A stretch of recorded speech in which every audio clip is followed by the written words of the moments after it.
एक कॉलोनी में दो बहनें रहती हैं। उनके परिवार में एक बूढ़ी दादी हैं। माता पिता की मौत हो चुकी है।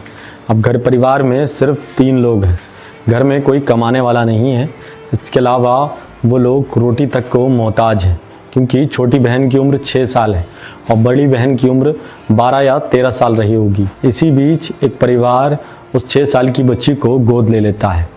वो अपने साथ लेकर जाता है। बच्ची नए घर में प्रवेश करती। बच्ची को नए रिश्ते मिलते हैं। माँ मिलते हैं, बाप मिलते हैं और साथ ही एक बड़ा भाई भी मिलता है। नए रिश्ते तो बच्ची को मिल जाते हैं, लेकिन इन रिश्तों में दर्द छुपा है, जिसके बाद इस कहानी को सुनने के बाद आपका भी रिश्तों पर से भरोसा उठ जाएगा। नमस्कार, आदाब, मेरा नाम है मुनीब जैदी और आप देख रहे हैं रियल फाइल की आज की ख़ास पेशकश में। आज की कहानी है उत्तर प्रदेश के प्रतापगढ़ की। यहाँ एक परिवार रहता है। उस परिवार में 2 छोटी बच्चियाँ हैं। इसके अलावा उनकी बूढ़ी दादी हैं। परिवार में माँ बाप का साया सर पर से बच्चियों के उठ चुका है। अब बच्चियाँ तनहा हैं। इसके अलावा उनके घर में बूढ़ी दादी है। एक बहन 6 साल की है तो दूसरी बहन 12 या 13 साल की रही होगी। कानपुर का एक परिवार साल 2012 में 6 साल की बच्ची को गोद ले लेता है। 6 साल की बच्ची को अब माँ के रूप में मिलती हैं अख्तरी बेगम। इसके अलावा पिता के रूप में मिलते हैं राशिद। वहीं बड़े भाई के रूप में अक्षय बाबू मिलता है, जो बच्ची से 8 साल बड़ा है। उसकी उम्र 14 साल है। बच्ची को अब पूरा परिवार मिल चुका था। बच्ची अब नए घर में आ चुकी थी। माँ बाप ने कहा कि हम इस बच्ची का भविष्य संवार देंगे। वो दादी से गोद लेते हैं। वो कहते हैं कि हमारे एक औलाद होने के बाद दूसरी औलाद हुई नहीं, इसकी वजह से हम लड़की को गोद लेना चाहते हैं। वो बच्ची को गोद लेकर घर आ जाते हैं। इसी बीच बच्ची अपने भाई के साथ खेलती है। बचपन के वो सारे खेल खेलती थी जो बच्चे ज़्यादातर बचपन में खेलते हैं। अक्षय बाबू की बहन अब बड़ी हो चुकी थी। उसकी उम्र 16 साल थी तो अक्षय बाबू की उम्र 24 साल। अक्षय बाबू लगातार अपनी बहन को जगह जगह टच करता था। वो कोई भी मौका नहीं छोड़ता था। उसे जब भी अवसर मिलता वो अपनी बहन को गलत जगह पर टच करता था, जिससे बहन घबरा जाती थी और अक्षय बाबू का विरोध करती थी। अक्षय बाबू उस दौरान सॉरी बोलकर निकल जाता था। साल 2021 आती है। लड़की घर में अकेली होती है। माँ बाप कहीं किसी काम से बाहर गए होते हैं। अचानक लड़की घर में नहाने के लिए जाती है। इसी दौरान अक्षय बाबू उसकी न्यूड वीडियो उतार लेता है। जब लड़की बाहर आती है उसके बाद अक्षय बाबू उससे कहता है कि मैं तुम्हें कुछ दिखाना चाहता हूँ। लड़की को वो उसकी न्यूड वीडियो दिखाता है। बहन उसकी रो जाती है।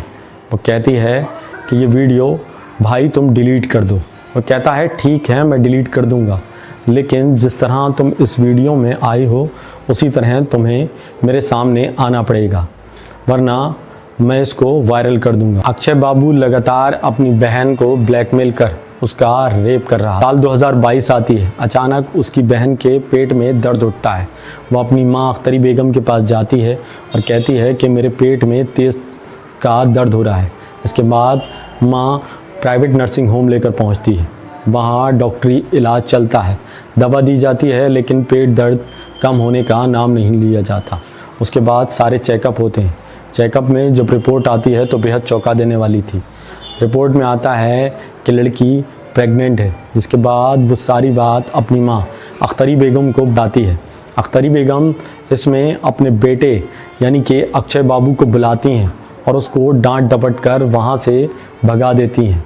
उस समय अक्षय बाबू को भगाने का नहीं था, बल्कि अगर माँ ने सख्त कदम उठाया होता, क्योंकि जो अक्षय बाबू ने किया था वो काम बेहद ही घिनौना था और उसकी सज़ा जेल थी। लेकिन अख्तरी बेगम ने उस समय अपने बेटे को वहाँ से डांट फटकार कर सिर्फ भगा दिया। उस लड़की से इज्जत की दुहाई देकर चुप रहने को कहा।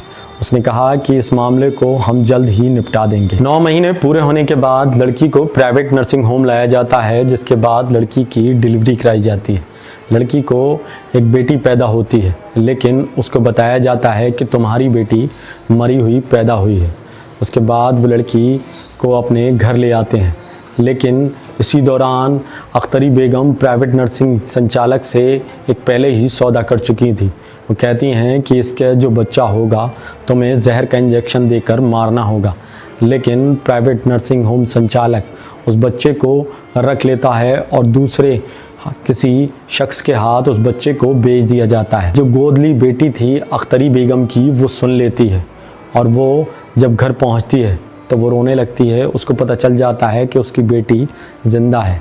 इसी बीच वो घर से फिर वहीं प्राइवेट नर्सिंग होम पहुंचती है और संचालक से बात करती है, लेकिन संचालक उसको डांट फटकार कर उस दौरान वहां से भगा देता है। वो अख्तरी बेगम को फ़ोन करता है कि अपनी बेटी को संभालो, अगर इसने मुंह खोला तो तुम भी जेल में जाओगी। इसी दौरान लड़की घर में अकेली होती है। अक्षय बाबू फिर से वही हरकत करता है, यानी कि उसका भाई लड़की को उसी गंदी नीयत से दबोचता है। इस दौरान लड़की ज़ोर ज़ोर से चिल्लाने और चीखने लगती है। अब वो इतनी ज़ोर से चिल्लाई और चीखी थी कि आसपास के लोग घर में जमा हो गए थे। उन्होंने पूछा कि बेटी क्या बात है। उसने कहा मुझे अपने घर जाना है।